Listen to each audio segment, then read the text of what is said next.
সৎসঙ্গে স্বর্গবাস, অসৎসঙ্গে, জোরে বলেন, সৎসঙ্গে স্বর্গবাস, অসৎসঙ্গে।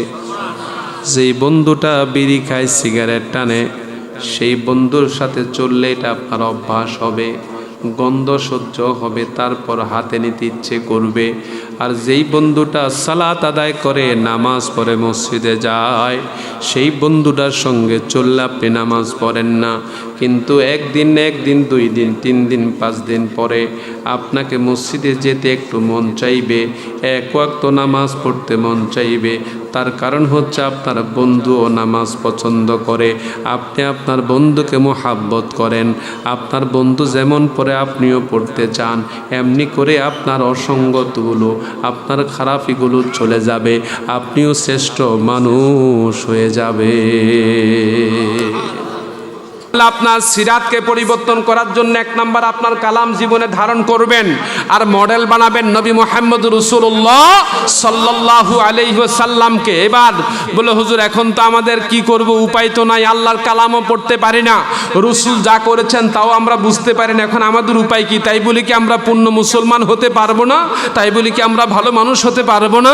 আমাদের সিরাতকে আমরা পরিবর্তন করতে পারবো না? হুজুর কেমনে সম্ভব? এটা কি কোনো সুযোগ আছে কিনা যদি একটু বলে দিতেন।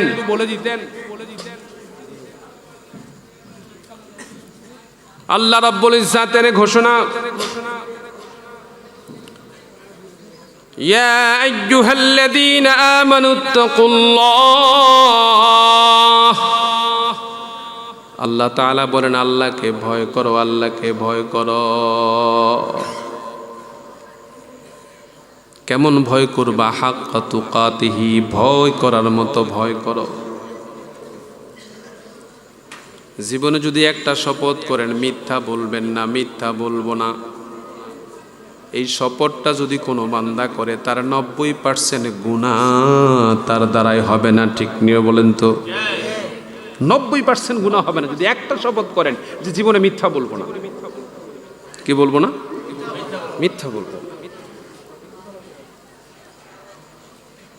আল্লাহ আমাদের হেফাজত করুন। আমার এক প্রিয় মানুষ অনেক উঁচু মানের চাকরি করতেন, তিনি উঁচু পদ ছেড়ে দিয়ে নিচের পদে আসছে। জিজ্ঞাসা করলাম, এটা আপনি কি করলেন? উপরের পদে আপনার বেতন হইল 40+, আর নিচের পদে আপনার বেতন হইল এখন 20+, তা আপনি এটা ছাড়লেন কেন? হুজুর উপরের পদে মিথ্যা বেশি বলতে হয়। নাউজুবিল্লাহ বলেন না, বাধ্য হয়ে মিথ্যা বলতে হয়। আমি অবাক হলাম, ওই দিন দাউদকান্দি দিয়ে আসার সময় এক যুবক, এক্সপিড গ্যাস ফিল্ড, যেটা আর কি দাউদকান্দি বিশ্ব রোডের পরে, ওখানে নামাজ পড়তে ঢুকেছে এক যুবক, দেখে সালাম দিল, সালাম দিয়ে যায় বলতেছে, হুজুর যদি একটু গাড়িটারে দোয়া করে দিতেন। আমি গাড়িটা আবার দোয়া করুন কেমন? আপনি একটু সুইয়া দেন। যুবকের আর্জি, মুখে দাঁড়ি, 5 ওয়াক্ত নামাজ, সেও নামাজ পড়তে থামছে। পরে বললো, হুজুর ব্যাংকে চাকরি করতাম, হুজুর ব্যাংকের চাকরিটা ভাল লাগে না, হুজুর সুদের অবস্থা তো আপনারা ওয়াজ করেন শুনি, আমরা তো ওয়াজ জানি না, কিন্তু যতটুকু যা দেখছি হুজুর এখন আর ভালো লাগে না, মনে হচ্ছে যেন শেষ হয়ে যাচ্ছে, ভিতরটা বিনাশ হয়ে যাচ্ছে, বিদায় চাকরি ছেড়ে দিয়ে এখন কোনো মতে কষ্ট করে একটু এটা গাড়িটা কিনছি, এটাই এখন আমার জীবিকা নির্বাহের একমাত্র অবলম্বনের জন্য একটু দোয়া করে দেন। সুবহানাল্লাহ। আল্লাহ তাআলা কবুল করুন, বলি আমিন। তার ভিতরে আল্লাহর ভয় ঢুকেছে, আল্লাহর ভয় ঢুকেছে তার ভিতরে। আমি মনে করি এই সমস্ত চাকরি বাকরির চাইতে প্রবাস জীবন অনেক ভালো, কৃষি কাজ অনেক ভালো, খেতে খামারে কাজ করে খাওয়াটা অনেক ভালো, ব্যবসা বাণিজ্য সঠিক পন্থায় করা অনেক ভালো। তার কারণ হচ্ছে সেখানে হালাল আছে আর এখানে হালাল নাই। বুঝতে পারেন নাই? হালাল নাই। তাহলে বলুন, হালাল যেখানে আছে সেখানে আরাম আছে, যেখানে হালাল নাই সেখানে আরাম। জোরে বলেন, হালাল আছে আরাম আছে, হালাল নাই আরাম নাই। হালাল নাই আরাম নাই। এই যে মোটরসাইকেলের বহর রে ভাই, আমি সাবরা কই, আমি কিন্তু বেজার হয়েছি, আমার মোটরসাইকেলে মোহরা দিছে, আমি কিন্তু খুব রাগ করছি আমার ড্রাইভারের সাথে। কোনো মোহরার দরকার নাই আমার, এত মোহরার দরকার কি আছে আমার? মোহরার কিছু নাই আমার, আমি আসছি, আমি মানুষ হিসেবে আসছি এখানে, আমার মোহরা লাগবে না। আমি কর্তৃপক্ষের সঙ্গে আজকে রাগ করেছি, ওদের সাথে মনে মনে করেছি, আর আমার ড্রাইভারের সাথে সরাসরি করেছি। তো আমার ড্রাইভারকে বলে দিছে ফোন করার জন্য যখন আমি রওনা করব। তারপরও ড্রাইভার সাহেব নিষেধ করেছি, ফোন দিয়েছে, আইসা দেখে মোটরসাইকেলের মোহরা। আমার খুব বিরক্ত লেগেছে, আমি এগুলো পছন্দ করি না, এগুলো আমার কাছে ভালো লাগে না।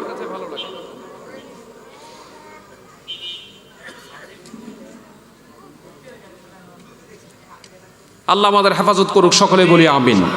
বাজান জোর হাতে অনুরোধ করবো, আমি আপনাকে সাজুলি হুজুর আপনার বাড়ির হুজুর হিসাবে বলছি না, আল্লাহর কালামের কিছু ন্যূনতম জ্ঞান থেকে আমি আপনাকে অনুরোধ করে যাচ্ছি, বিনীত নিবেদন করে যাচ্ছি, আপনাকে জোর হাতে আবেদন করে যাচ্ছি।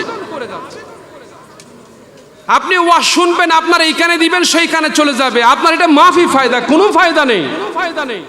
আপনি যদি নিজেকে পরিবর্তন করার চিন্তা আপনি না করেন, 5 ওয়াক্ত নামাজ আপনি পড়লেন না, কবিরা গুনাহ করলেন। আপনি দাড়ি রাখলেন না, 24 ঘন্টা আপনার আমল নামায় গুনাহ লিখতে থাকতেছে। নামাজ 5 ওয়াক্ত ফরজ, পর্দা ফরজ, আপনার দাড়ি রাখা ওয়াজিব। দাড়ি রাখা কি? জোরে বলেন, দাড়ি রাখা কি? দাড়ির নমুনা সুন্নাত। নমুনাটা কি? সুন্নাত। দাড়ি রাখাটা ওয়াজিব। আমার রাসূল বলেছেন দাড়িকে ছেড়ে দাও, মুছকে খাটো করো। আমরা এখন দাড়িকে খাটো করি, মুছকে বড় করি, আছে নাকি নাই? আপনি যেই ব্যক্তি হন, যে যেভাবে হন, কারো খুশি বেজার তো কারো কিছু যায় আসে না। কত ভাবে কত মানুষকে উপস্থাপন করা সম্ভব, মানুষ তো করছে, একজন আরেকজনকে উপস্থাপন করছে, এক একজন এক একভাবে কাজ চলছে, কিন্তু মূলত মানুষ হিসাবে বলুন তো, আজকে আমি আছি, কালকে আমি নাই।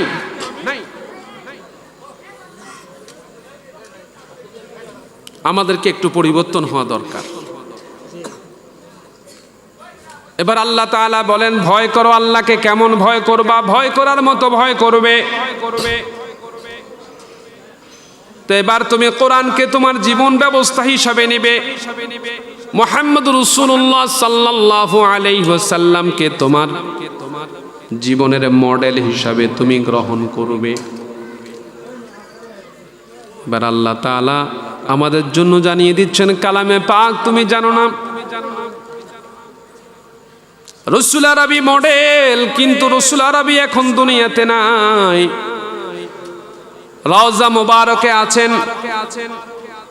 আমার রাসূল বলেন, আমার উম্মতেরা যখন আমার দূর থেকে সালাম দেয়, আমি রাসূল সেই সালাম ফেরেশতাদের মাধ্যমে পাই, আমি তাদের জবাব দেই। তখন ফেরেশতারা সেই দুরুদ সালামগুলো রাসূলের দরবারে পৌঁছায়।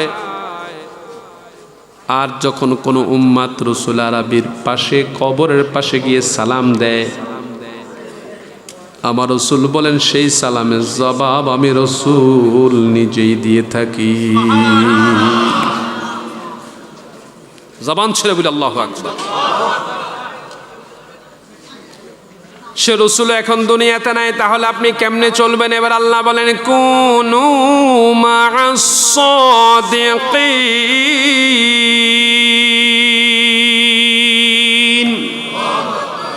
আল্লাহ তাআলার ঘোষণা, তোমরা যারা আল্লাহর প্রিয় বান্দা, সিদ্দিক যারা, দিনদার যারা, আল্লাহ বলা যারা, তাদের সঙ্গী হও, তাদের সাথী হও, তাদের সোহবতে তুমি থাকো।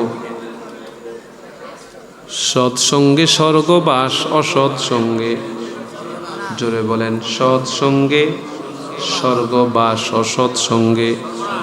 যেই বন্ধুটা বিড়ি খায়, সিগারেট টানে, সেই বন্ধুর সাথে চললে এটা আপনার অভ্যাস হবে, গন্ধ সহ্য হবে, তারপর হাতে নিতে ইচ্ছে করবে। আর যেই বন্ধুটা সালাত আদায় করে, নামাজ পড়ে, মসজিদে যায়, সেই বন্ধুটার সঙ্গে চললে আপনি নামাজ পড়েন না, কিন্তু একদিন 2 দিন 3 দিন 5 দিন পরে আপনাকে মসজিদে যেতে একটু মন চাইবে, 1 ওয়াক্ত নামাজ পড়তে মন চাইবে। তার কারণ হচ্ছে আপনার বন্ধুও নামাজ পছন্দ করে, আপনি আপনার বন্ধুকে মোহাব্বত করেন, আপনার বন্ধু যেমন পড়ে আপনিও পড়তে চান, এমনি করে আপনার অসঙ্গতগুলো, আপনার খারাপিগুলো চলে যাবে, আপনিও শ্রেষ্ঠ মানুষ হয়ে যাবে।